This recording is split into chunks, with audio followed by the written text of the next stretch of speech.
The assembly line was his answer. Imagine it. A car once required skilled craftsmen, hours of patience, and thousands of dollars. But Ford's vision stripped the process down to its bones. Each man, instead of crafting an entire machine, performed one simple task again and again. The car, not the worker, moved.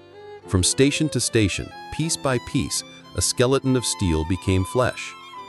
When Ford introduced the moving assembly line in 1913, production times collapsed. What once took 12 hours now took 90 minutes. Costs fell, prices fell, and with each drop, more people who had once only dreamed of owning a car now found themselves behind the wheel. The Model T was no longer a machine. It was a revolution on wheels. Farmers who'd never traveled more than 10 miles from their land could now cross entire counties. Families who had never seen the city lights could drive into Detroit on Sunday. The automobile was no longer for the rich. It was for the worker, the teacher, the farmer's son. But innovation has two faces. For all its efficiency, the assembly line was soul-crushing. Men stood in place, repeating one motion thousands of times day after day. They called it a treadmill of hell.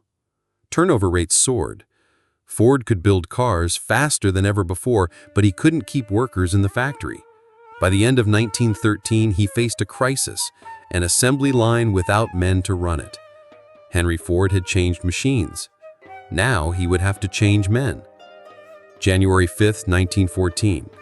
The world woke to a headline that seemed madness. Ford to pay $5 a day. At a time when the average worker barely earned $2.50 a day, Ford announced he would double wages, slash hours, and create a 5-day work week. Industrialists scoffed. Economists predicted ruin. The Wall Street Journal sneered, calling it an economic crime.